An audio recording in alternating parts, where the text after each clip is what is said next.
సీరియల్లో సినిమాలో నటించాలనుకుంటున్నారా? అయితే వెంటనే మా యాక్టింగ్ స్కూల్లో జాయిన్ అవ్వండి.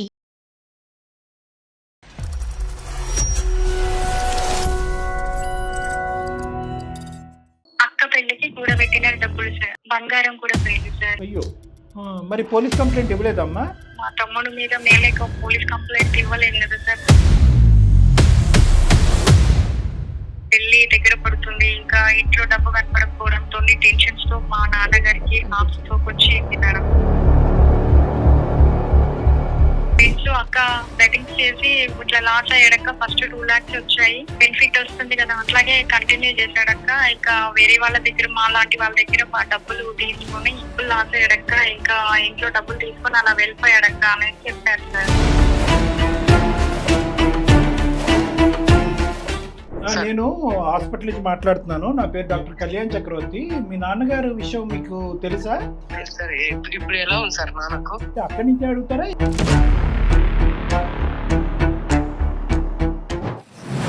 నేను కొంచెం బయట ఉన్నాను సార్. ఎంత బయట ఉన్నారు? ఇక్కడ నాన్నగారి ఆరోగ్యం బాగాలేకపోయినా కూడా రాలేనంత బయట ఉన్నారా? ఇంట్లో డబ్బులు ఏమిరా? నేను డబ్బులు తీసుకోపోలేదు, చిన్న పని ఉండి. 20 lakhs చిన్న ఇప్పుడు నాకేం చేయాలో అర్థం కాక ఇదిగో రైలు పట్టాల నువ్వు ఇలాంటి గడిది గుడి కబుర్లు చెప్పొద్దు మాకు. ఏ రైలు పట్టాల మీద ఉన్నావు నువ్వు? మీ నాన్నగారు ఆరోగ్య పరిస్థితి బాగాలేదు, చావు బ్రతుకు మధ్యన కొట్టిమట్లాడుతున్నాడు అంటే కనుక ఇంట్లో డబ్బులు కాజేసింది పోయి పైపెచ్చి ఆ డబ్బులు సంపాదించడం గురించి వెనక్కి వెళ్ళానంటే డబ్బులు తీసుకుని మాట్లాడుకో బుల్షిట్.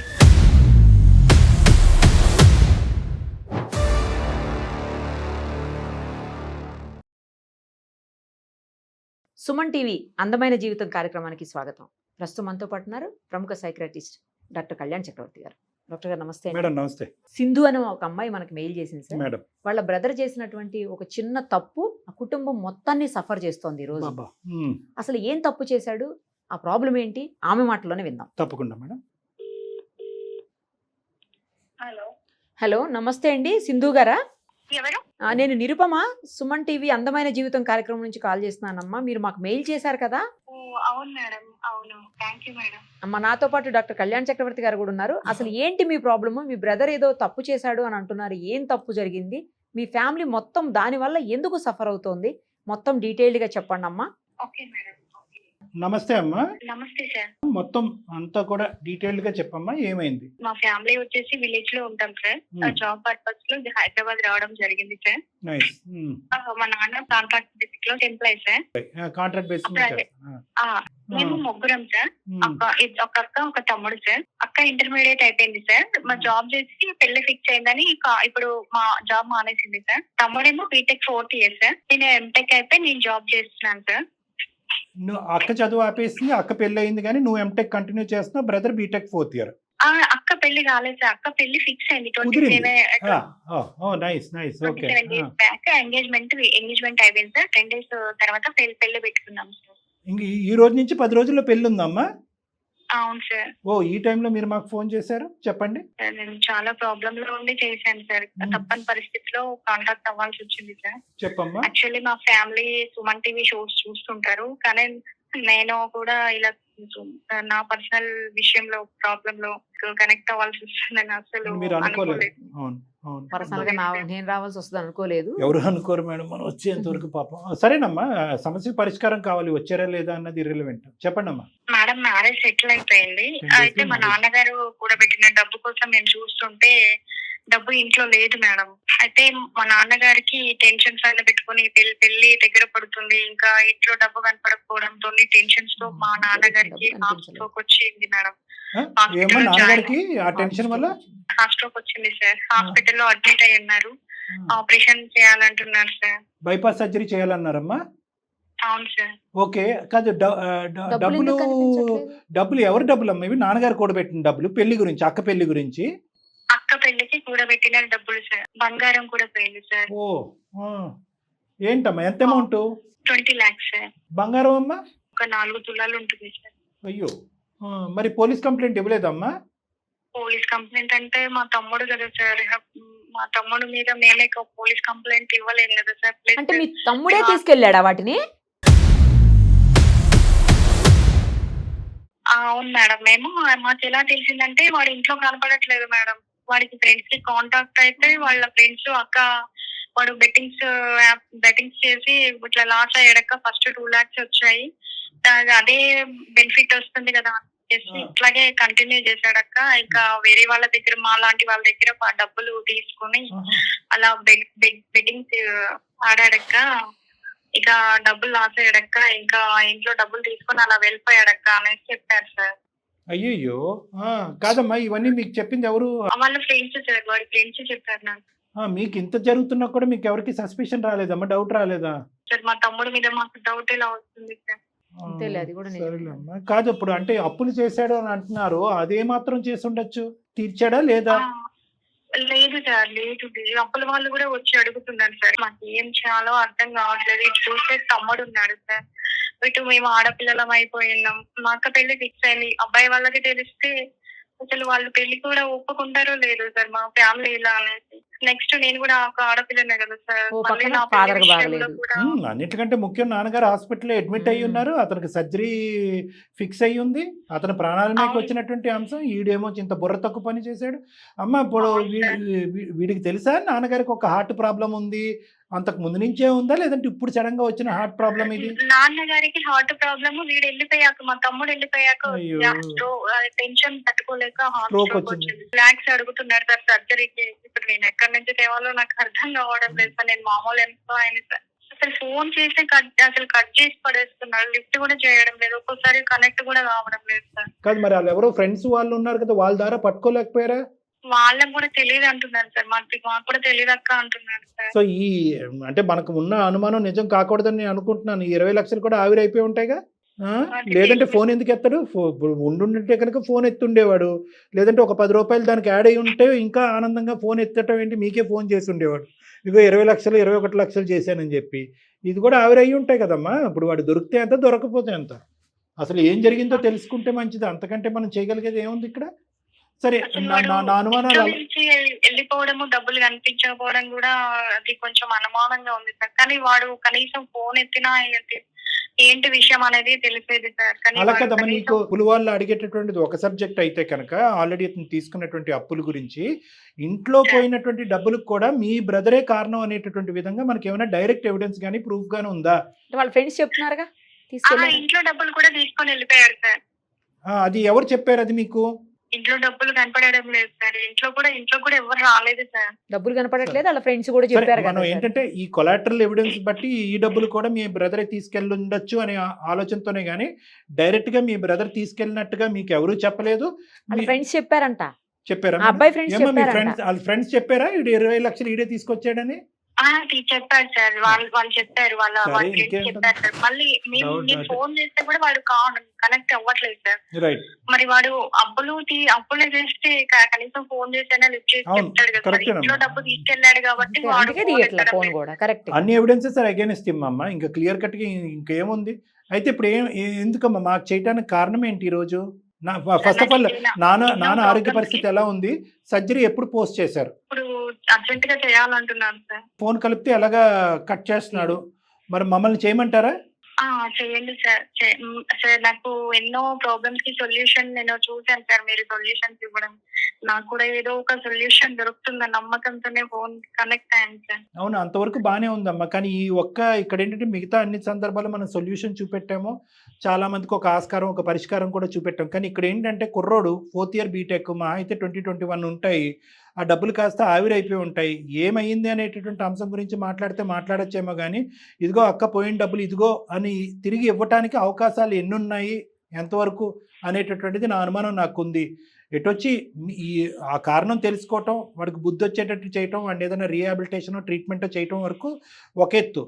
పోయినటువంటి తిరిగి వస్తాయా, రానటువంటి పక్షంలో మీకు ఆల్టర్నేటివ్ పాత్వేస్ ఏమైనా ఏర్పాటు చేసుకోవాలా, పెళ్లి చెడిపోకూడదు, అటువైపు నాన్నగారు ఆరోగ్యం కూడా కుదిరిపడాలి, సర్జరీ జరగాలి అనే అంశాలు కూడా మనం ప్యారలల్గా ఆలోచించుకోవాల్సినటువంటి అవసరం ఉందమ్మా.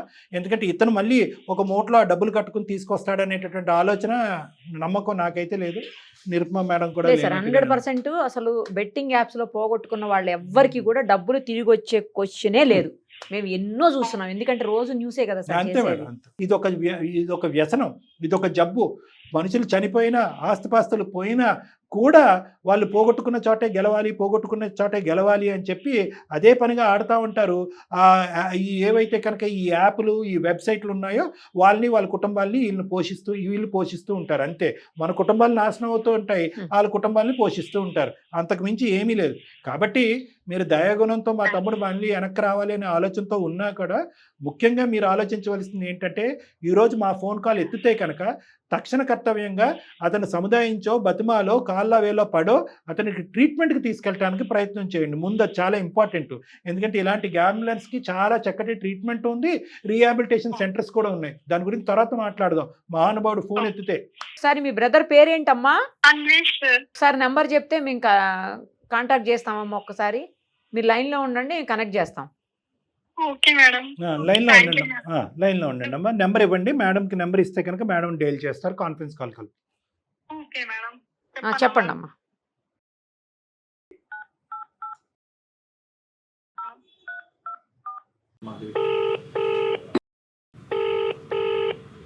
లిఫ్ట్ చేయట్లేదు, రింగ్ అవుతుంది కానీ.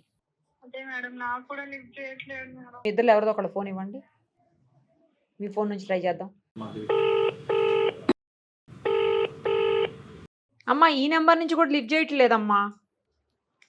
అదే మేడం, లిఫ్ట్ చేయట్లేదు అసలు. ఏ అప్పులోళ్ళు అనుకున్నాడు ఈ నెంబర్లు. ట్రూ కాలర్ కనిపించే నోన్ నెంబర్సే ఎత్తి ఉంటాయి magic.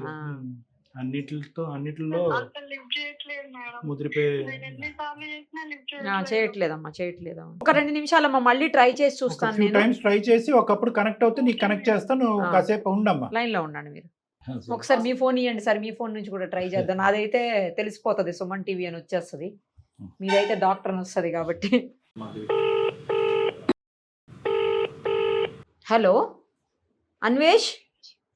Hello hello Anvesh, Anvesh అండి. ఎవరు? నేను హాస్పిటల్ నుంచి మాట్లాడుతున్నాను, ఒకసారి లైన్ లో ఉండండి. Hello Anvesh sir. Anvesh sir. ఎవరు సార్? నేను హాస్పిటల్ నుంచి మాట్లాడుతున్నాను. నా పేరు డాక్టర్ కళ్యాణ్ చక్రవర్తి. మీ నాన్నగారు విషయం మీకు తెలుసా? తెలుసు సార్. ఇప్పుడు ఎలా ఉంది సార్ నాన్నకు? నాన్నకి అంటే అక్కడి నుంచి అడుగుతారా, ఇక్కడికి వచ్చి కూడా అడుగుతారా? హాస్పిటల్కి వచ్చి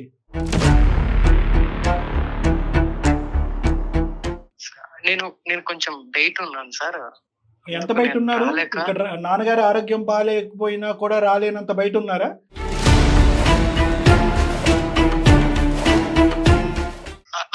అలా కాదు సార్, కొంచెం మరి ఎలా? చాలా దూరంలో ఉన్నా. ఎంత దూరం? మీ నాన్నగారికి ఇంకొక వారం రోజుల లోపల సర్జరీ చేయకపోతే ప్రాణాపాయం ఉంది. అతను మానసికంగా కంప్లీట్ గా చితికిపోయి ఉన్నాడు. సర్జరీ చేసినా కూడా మీరందరూ కనిపించకపోతే చనిపోయే పరిస్థితి. అట్లాగా సార్, నేను తొందరగానే వస్తాను సార్. కొంచెం చిన్న పని ఉండి బయట ఉన్నాను సార్. ఏంటండి చిన్న పని? ఏంటా చిన్న పని? ఎక్కడి నుంచి డబ్బులు రాబట్టాలి, ఎవరికి డబ్బులు ఇవ్వాలి, ఏ విధంగా డబ్బుల్ని డబుల్ చేయాలి, ఏ గ్యాంబ్లింగ్ వెబ్సైట్ లోకి వెళ్ళాలి? అట్లాంటిది ఏం లేదు సార్. మరి మీ నాన్నగారి సర్జరీకి అది కదయ్యా, ఇక్కడ ఏమి మేము ఊరుకునే కూర్చోలే కదా. మీ నాన్నగారికి సర్జరీ చేయాలి అంటే కనుక డబ్బులు కావాలి సార్. ఆ డబ్బుల కోసమే వచ్చాను సార్. కొంచెము దొరకలేవు, అందుకని. ఎక్కడ వేస్తావు వాళ్ళు? వాళ్ళ ఏముంటా సార్, నవ్వొస్తుంది. తెలిసిన వాళ్ళ దగ్గర అడుగుదామని వచ్చిన సార్. అలా కాదు సార్, డబ్బులు అడగడానికి వచ్చాను సార్. మాకు తెలిసిన వాళ్ళను అడుగుదామని వచ్చినాను. అడగటానికి వెళ్ళావా, అడుక్కోవటానికి వెళ్ళావా? బుర్ర బుద్ధి ఉందా నీకేమన్నా? మీ నాన్నగారు ఆరోగ్య పరిస్థితి బాగాలేదు, చావు బ్రతుకు మధ్యన కొట్టిమట్లాడుతున్నాడు అంటే కనుక ఇంట్లో డబ్బులు కాజేసింది పోయి పైపెచ్చి ఆ డబ్బులు సంపాదించడం గురించి వెనక్కి వెళ్ళారంటే మాట్లాడుకో. బుల్షిట్. ఏం మాట్లాడుతున్నావు నువ్వు? ఇంట్లో డబ్బులు కాజేసింది నువ్వు కాదా? రెక్కలో చెగిరిపోయినాయా? లేదంటే మీ నాన్నగారే దొంగతనం చేసేసి నీ మీద అబాండం ఆడుతున్నారు, నాటకం ఆడటానికి హాస్పిటల్ వెళ్ళి అడ్మిట్ అయ్యాడా మీ నాన్న? లేదంటే మీ అక్క పెళ్లి కావాల్సిన మీ అక్క దొంగతనం చేస్తుందా? మరి మాట్లాడుకో. నీకు పిచ్చి అలవాట్లు ఉన్నాయా లేదా? ఒకసారి ఆగు, మీ అక్కతో మాట్లాడదాం. ఆగు. మీ అక్క లైన్ లోనే ఉంది. ఫోన్ పెట్టేయద్దు. ఫోన్ పెట్టేసేవు అంటే ట్రాకింగ్ ఉంది ఈ ఫోన్ కి. నువ్వు ఎక్కడున్నావు అనేది మా మనుషులకు తెలుస్తుంది, ఆటోమేటిక్గా అక్కడ ప్రత్యక్షం అవుతావు. ఇండైరెక్ట్గా ఫోన్ కాల్లోనే నువ్వు వణికిపోతున్నావు, డైరెక్ట్గా వస్తే అసలు తట్టుకోలేవు. నువ్వు లైన్లోనే ఉండు, మీ సిస్టర్ కూడా ఉంది, ఆ అమ్మాయి ఏవో 2 ప్రశ్నలు నిన్ను అడుగుతుందంట. నువ్వు బ్రతుకున్నావు లేదో అని భయపడిపోతున్నా అమ్మ బ్రతికే ఉన్నాడు, సింధు చచ్చిపోలే. సింధు మాట్లాడండి. ఉన్నాడు, లైన్ లో ఉన్నాడు. నేను ఎందుకు దొంగతనం చేసా, మా ఇంట్లో డబ్బులు నేను తీసుకుపోవటం ఏంటి అంటున్నాడు. ఇంట్లో డబ్బులు ఏమిరా? అట్లా కాదక్క, నేను డబ్బులు తీసుకోపోలేదు. చిన్న పని ఉండి చిన్న పనులు ఏంట్రా? నీకు 20 లాక్స్ చిన్న పనా? ఇప్పుడు పరిస్థితి ఏందిరా? నేను తీసుకొస్తాను అక్క. ఎప్పుడు తెస్తాడు, confidence. బెట్టింగ్ ఆడి తెస్తాడు. ఒక 1 వీక్ లో ఆగి తీసుకొస్తాను. 1 వీక్ వరకు ఆగుతాడు మీ నాన్న ఆరోగ్యం. నువ్వు ఎక్కడున్నా ఇప్పుడు వచ్చేసా పరంగా నేను రాలేను. పెంచే విధానం రావాలి. నేను పోలీస్ కేసు పెట్టాలనుకుంటే ఒక్క క్షణం పట్టదు. ఏదో తమ్ముడి వల్ల ఇంట్లో పరుగు పోతుంది, నాన్న ఇంకా అసలే కుంగిపోతాడని కోసం వెతుకుతుంటే కాల్ కట్ చేస్తున్నావు 2 days నుంచి చేస్తుంటే కొంచెం అట్లా ఇంపార్టెంట్ పనిలో ఉన్నానే, అందుకే నేను కాల్ కట్ చేయాల్సి వచ్చింది. నేను దూరంలో ఉన్నా కదా. ఇంట్లో ఈ సిచ్యువేషన్ పెట్టుకుని బయట ఇంపార్టెంట్ పని ఏముంటుంది? కొంచెం సెన్స్ ఉంది నీకు? లేదక్క, నేను డబ్బులు తీసుకురావడం కోసమే వచ్చినాను. ఈ పాట బాబు అన్వేష్, ఈ పాట పాడింది చాలు, మేము వినలేకపోతున్నాం, చెవులకి రంధ్రాలు పడిపోతున్నాయి. ఒక్క నిమిషం ఆగు. నువ్వు ఏ చిన్న పని మీద వెళ్ళలేదు, నువ్వు బెట్టింగ్ ఆడటానికి వెళ్ళావు. డబ్బు తెచ్చుకుందాం అనేసి వచ్చినా. ఎంత పోయినాయి? ఓకే, ఈ డబ్బుల మాట పక్కన పెట్టు. సరే, ఎంత పోగొట్టావు చెప్పు ఫస్ట్. సింధు ఒకసారి ఆగమ్మా. అబద్ధం ఏం చెప్తలేనక్క, నిజాలే చెప్పు. ఇప్పుడు నువ్వు ఇంట్లో నుంచి వెళ్తే ఎన్ని రోజులు అవుతుంది? కొంచెం సెన్స్ ఉందా? జ్ఞానం ఉండాలా నీకు? వస్తానక్క, ఒక్క 2 రోజుల్లో వస్తాను. ఒక్క 2 రోజులలో వస్తాను. మనకు డబ్బులు రావాల్సింది. ఇంట్లో దిగుగా ఉంటావు అనుకుంటే ఇలాంటి పని చేసావేంటా నువ్వు? లేదు అక్క, నేను డబ్బులు తీసుకొని రావడం కోసం వచ్చాను. నాకు ఆనందమా ఏమన్నా? నాన్న హాస్పిటల్ లో ఉంటే దూరంగా ఉంటాను, నాకేమన్నా ఆనందమా?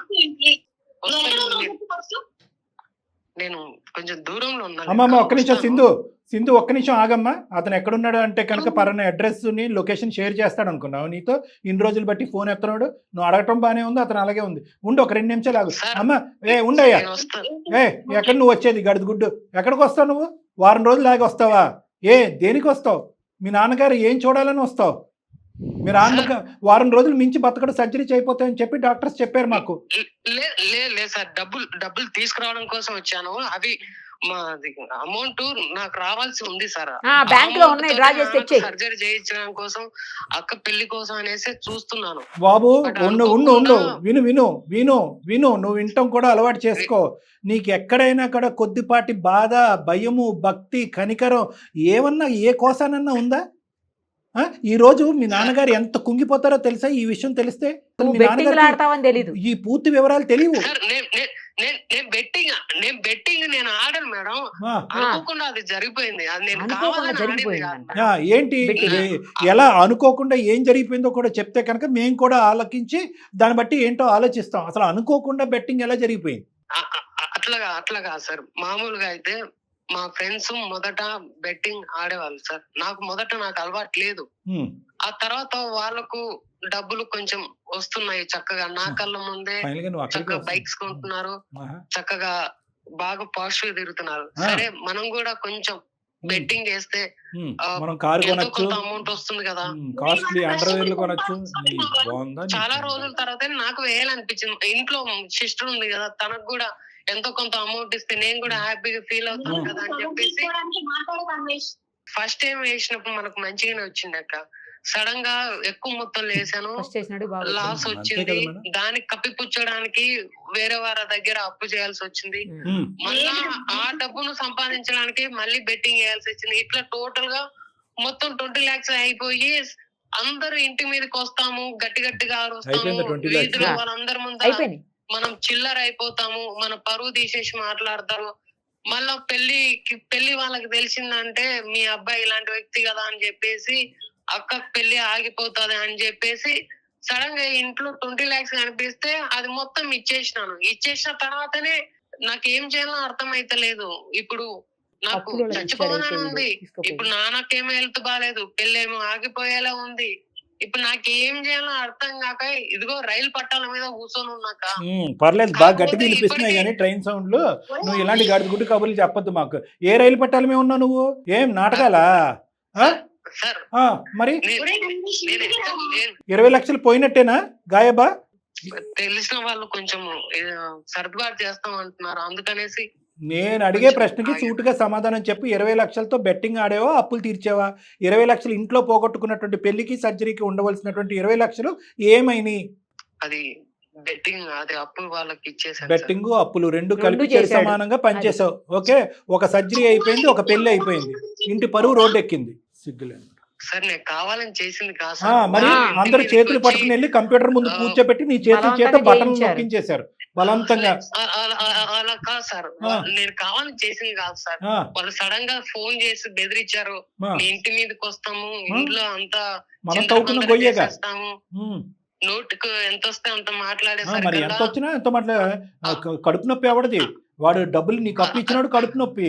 వాడు బాధ నీకెలా అర్థం అవుతుంది? ఏమన్నా ఆడతాడు, బూతులు మాట్లాడతాడు, ఇంకేమన్నా చేస్తాడు, మంచిగానే చంపునే వస్తాయని చంపుతాడు. అనుకున్నా సార్, బట్ మంచిగానే డబ్బులు వస్తాయని అనుకున్నాను సార్, కానీ ఇలా ఆ, అవుతుందని కాదు. అనుకోలేదు. ఇప్పుడు ఎక్కడ ఎత్తుకుతున్నావు? అది డబ్బులు సంపాదించి సర్ప్రైజ్ ఇద్దాం అనుకున్నా అని ఓ, నీ సర్ప్రైజ్ తగలయ్యా రే. నువ్వేం సర్ప్రైజ్ ఇచ్చాడుగా surprise. చంపేస్తున్నావు. 20 లక్షలు ఎత్తుకుపోయి. డబ్బులు పట్టుకెళ్ళిపోయి నీ గిఫ్ట్లు ఎవరు కావాలి, నీ సర్ప్రైజ్లు ఎవరు కావాలి? ఉన్న పెళ్లి ఆపేసావు నువ్వు. ఆ మనిషి చావు బ్రతుకుల్లో ఉన్నాడు. నువ్వేం నీ ఇదేనా నువ్వు ఇచ్చే సర్ప్రైజ్? నేను కావాలని చేసింది కాదు Hey, సార్, ఇది next- ఇక ఆపు, Next time- ఆపు, ఆపు. నెక్స్ట్ టైం నువ్వు కావాలని కావాలని చేయరా, కాదంటే కావాలని కనుక నువ్వు ఉన్న చేయాలని చాటుకు పదే వస్తా. నీ ఉన్న చాటుకు వస్తాను నేను. ఏంటి కావాలని చేసేది? బాగా పైసలు వస్తాయి అనుకున్నా అని, ఇది నా తప్పే, నేను ఒప్పుకుంటున్నాను. నాన్న పొజిషన్ చూసిన తర్వాత, అక్క పొజిషన్ చూసిన తర్వాత, చేతులారా నా కుటుంబాన్ని నేనే నాశనం చేసుకున్నట్టుంది సార్. ఈ సిచ్యువేషన్ లో నాకు బ్రతకాలని లేదు, నాకు చావు తప్ప మరే మార్గం కనిపిస్తలేదు సార్. దీనికి సొల్యూషన్ లేదు. నువ్వు ఏది చెప్పుకోవాలన్నా మీ అక్కకి చెప్పుకో. నువ్వు సింపుల్ గా సొల్యూషన్ లేదని చెప్పి డబ్బులన్నీ తగలెట్టేసి ఇప్పుడు వచ్చి ఏ సొల్యూషన్ లేదు అంటే కనుక నువ్వు ఫస్ట్ ఆన్సర్ చేయాల్సింది నువ్వు- ఫ్యామిలీ మెంబర్స్. నువ్వేం పసుకోనా నోట్లో వేలు పెట్టుకుని 21 సంవత్సరాలు వచ్చిన ఇంటి పరిస్థితులు అర్థం కాదా నీకు? ఇంటి పరిస్థితులు తెలీదా? పెళ్ళంటే సర్ప్రైజ్ ఇస్తావా? ఏం సర్ప్రైజ్ ఇస్తావు? నీతో గట్టిగా మాట్లాడాలంటే నువ్వు ఎక్కడ చచ్చిపోతావు అని ఆ అమ్మాయి వణికి చచ్చిపోతుంది. ఆ అమ్మాయి నువ్వు చచ్చిపోయే రకమా? చంపే రకం నువ్వు. అక్క సారీ అక్క, వచ్చి నాన్న కనపడరా? నీ బాధ నాన్న క్షమిస్తాడంటావా అక్క? క్షమిస్తాడు. అసలు నన్ను చూసిన తర్వాత ఈ సిచ్యువేషన్ లో నాన్న క్షమిస్తాడంటావా? ఒరే నువ్వు కనపడట్లే అనే టెన్షన్ నాన్నకి ఎక్కువ ఉందిరా. ఇంట్లో మొత్తం టెన్షన్ పెడుతున్నారా. ఇంటికి వస్తే మాకు అదే తృప్తిరా. అప్పులన్నీ చూదిద్దరు దగ్గరుండి. ఒక్క నిమిషం అన్వేష్ విను. సార్ నీలాంటి బెట్టింగ్ గ్యామ్లింగ్ లో మునిగిపోయినటువంటి కొన్ని వేలాది మంది పేషెంట్స్ నా దగ్గరికి వస్తూ ఉంటారు, ట్రీట్ చేస్తూ ఉంటాము. కానీ చాలా మంది, మెజారిటీ మంది ఇది ఒక జబ్బు, ఇది ఒక వ్యసనం కింద ఆలోచించడం గురించి వెనకబడతా ఉంటారు. చేతులు కాలిపోయాక ఆకులు పట్టుకున్నట్టుగా మొత్తం ఆస్తిపాస్తులన్నీ పోగొట్టుకున్న తర్వాత, కొన్ని ప్రాణాలు హరించిపోయిన తర్వాత, సార్ డాక్టర్ గారు మాకు ఇప్పుడు అర్థమైంది ఈ పరిస్థితి ఏంటి. ఆఖరికి ఈ బెట్టింగ్ గ్యాంబ్లింగ్ అనేటటువంటి వ్యసనం నుంచి బయట వేయటం గురించి కొంతమంది భూత వైద్యుల దగ్గరికి, ఇలాంటి వాళ్ళ దగ్గరికి కూడా తీసుకెళ్తా ఉంటారు. ఏదో బ్లాక్ మ్యాజిక్ అయిందో, ఎవరో ఏదో పెట్టుకోవడం, నల్ల ముందో తెల్ల ముందో పెట్టేశారని చెప్పి తీసుకొని కూడా వెళ్తూ ఉంటారు. దయచేసి నీలాంటి కుర్రోళ్ళు, లేదంటే ఈ సమాజంలో ఇందులో మునిగిపోయినటువంటి వాళ్ళు, వాళ్ళ కుటుంబ సభ్యులు అందరూ ప్రధానంగా అర్థం చేసుకోవాల్సినటువంటిది ఏంటంటే, తాగుడు, మద్యపానం, లేదంటే ఇలాంటి వ్యసనాలు ఏవైతే ఉన్నాయో అటువంటి వ్యసనానికి మించినటువంటి వ్యసనం బెట్టింగ్ అండ్ గ్యాబ్లింగ్. ఎందుకంటే తాగేటటువంటి వాడొక్కడే చనిపోతాడు. కొంత లిమిట్ వరకు తాగేసిన తర్వాత పడిపోతాడు. తాగేది ఉండదు. డబ్బులు ఉంటే తాగుతాడు, లేదంటే లేదు. ఇది ఎలాంటి వ్యసనం అంటే కనుక ఇది ఇందులో ఉన్నటువంటి పెద్ద సమస్య ఏంటంటే, ఈ బెట్టింగ్ గ్యామ్లింగ్ ఆడేటటువంటి వాళ్ళందరూ కూడా అతి తెలివితేటలు ఉండేటటువంటి వాళ్ళు, ఎత్తుకు పై ఎత్తు వేయగలిగేటటువంటి వాళ్ళు, ఆ తెలివితేటలతో సమాజాన్ని, కుటుంబాన్ని ఇంకో స్థాయికి తీసుకెళ్లేటటువంటి తెలివితేటలు దురదృష్టం కొద్దీ ఇటువంటి వాటికి వాడుతూ ఉంటారు. సో వీళ్ళని పసిగట్టడం, కనిపెట్టడం, వీళ్ళు ఈ పని చేస్తున్నారు అనేటటువంటిది ఊహించుకోవటం కూడా పక్కనున్నటువంటి కుటుంబ సభ్యులకు కూడా చాలా కష్టం. కొన్ని లక్షల కొద్ది అప్పుల పాలు అయిన తర్వాత, ఆ అప్పులోళ్ళు వీళ్ళింటికి వచ్చి తట్టిన తర్వాత, వాడు తీర్చట్లే కాబట్టి మీరు తీర్చండి, లేదంటే మీ యొక్క పరువుని రోడ్డుకి వేస్తాము, లేదంటే మీ ఇంటిల్లి పాది అందరినీ కూడా హింస పెడతాం, బాధ పెడతాం అనే తర్వాత వీళ్ళు గుండ్లు బాదుకుని, అరే ఇదేంటి, ఏదో చదువుకుంటున్నాడు, ఏదో ఉద్ధరిస్తాడు అనేటువంటి అత్యద్భుతమైనటువంటి నా కొడుకు ఇలాగ అయిపోవటం ఏంటి అనేటటువంటి కనువిప్పు చాలా మంది పేరెంట్స్కి లేటుగా కలుగుతూ ఉంటుంది. అలాంటి గ్రూప్లో నువ్వు కూడా ఉన్నావు. ఇక్కడ ముఖ్యంగా ఏంటంటే మీ సిస్టరు క్షమించి వెనక్కి రారా తమ్ముడు అని అంటుంది. చాలా అదృష్టకరమైనటువంటి అంశం. కానీ దురదృష్టం ఏంటంటే, ఇందులో అదృష్టంలో దురదృష్టం ఏంటంటే, ఈ క్షమాపణ ఏదైతే ఉందో, ఈ క్షమించేటటువంటి తత్వం మీ కుటుంబ సభ్యులకి ఏదైతే ఉందో, దాన్ని నీలాంటి వాళ్ళు ఇంకొక 6 నెలలు ఆగితే మళ్ళీ అడ్వాంటేజ్ తీసుకోవటానికి ఉంటుంది. అరే నేను మిమ్మల్ని ఇంత బాధపడుతున్నాను కదా, ఇంత సముద్రం లాంటి మనసులు కదా మీరు, ఈరోజు క్షమించేశారు మీరు, మీకు ఎక్కడైతే పోగొట్టుకున్నానో అక్కడి నుంచే ఎందుకంటే దురదృష్టం ఏంటంటే, నీకు వచ్చినటువంటి విద్యా వైద్యం ఒక్కటే, ఆ బెట్టింగ్ ఆ ప్యాకాట ఆడటం తప్ప నీకు లేదు. సో ఏం చేస్తావు, 6 నెలల తర్వాత వాతావరణం చల్లబడిన తర్వాత ఎక్కడో ఒక 1000 రూపాయలు 10,000 కనిపిస్తుంది, మళ్ళీ పోతుంది. కాబట్టి ఇక్కడ కావాల్సింది ఏంటంటే, ఎక్కడైతే ఓడిపోతున్నానో అక్కడే గెలవాలి అనే ఆలోచన దయచేసి విరమించుకోవాలి. రెండోది ఏంటంటే, నువ్వు శుభ్రంగా బుద్ధిమంతుడిలా చదువుకుని ఏ ఉద్యోగమో సద్యోగమో చేసుకుని ఆ 10,000 50,000 సంపాదించుకుంటే కనుక అదే 10,000 నువ్వు ఎవరికి ఎటువంటి సర్ప్రైజ్ గిఫ్ట్లు ఇవ్వక్కర్లేదు. ఈ సర్ప్రైజ్లే తలముంచుతున్నాయి. మూడో అంశం ఏంటంటే, ఎవడూ కూడా తక్కువ సమయంలో అందరం ఎక్కడ జీవితానికి షార్ట్ కట్లు లేవు. కష్టపడేటటువంటి వాడికి లాంగ్ కట్ తెలిసినటువంటి వాడికే సుఖపడతాడు. నువ్వు కష్టాన్ని పక్కన పెట్టి ఆడెవడో ఏదో పోలో టీ షర్ట్ వేసాడు, ఈడెవడో పోలో కారు నడిపాడు, వాళ్ళందరిలాగా నేను ఉంటానని చెప్పి పులించేసి ఏదో నక్క వాతలు పెట్టుకున్నట్టుగా నీ వ్యవహారం నడుస్తే కనుక ఇందులోంచి నువ్వు ఎప్పటికీ బయటపడవు. ప్రధానంగా ఇందులోంచి బయటపడాలి, ఈ వ్యసనంలోంచి బయటపడాలి అంటే ఈ సూత్రాలు చాలా ఇంపార్టెంట్. నేను చెప్పడమే కానీ నీ బుర్రకు ఎక్కట్లేదు అనేది కూడా నాకు తెలుసు. కాబట్టి నీలాంటి వాడికి ట్రీట్మెంట్ అనేది చాలా ఇంపార్టెంట్. అమ్మా, నువ్వు ఇతన్ని ఇంటికి తీసుకెళ్ళొద్దన్నా తీసుకెళ్ళిపోతాలే కానీ దానికి మేము ఎవరో ఆపలేము. ఇతన్ని మాత్రం దయచేసి ట్రీట్మెంట్, ఎందుకంటే ఇప్పుడు దురదృష్టం ఏంటంటే, ఆ 20 లక్షల్లో ఒక 5 లక్షలు అయిపోయినాయి అమ్మా, ఇంకో 15 లక్షలు ఎక్కడో పెట్టారంటే కనుక మనందరం పరిగెట్టుకుని వెళ్ళి ఆ 15 లక్షలు తీసుకుని మీ చేతిలో పెట్టే అవకాశం ఉంది.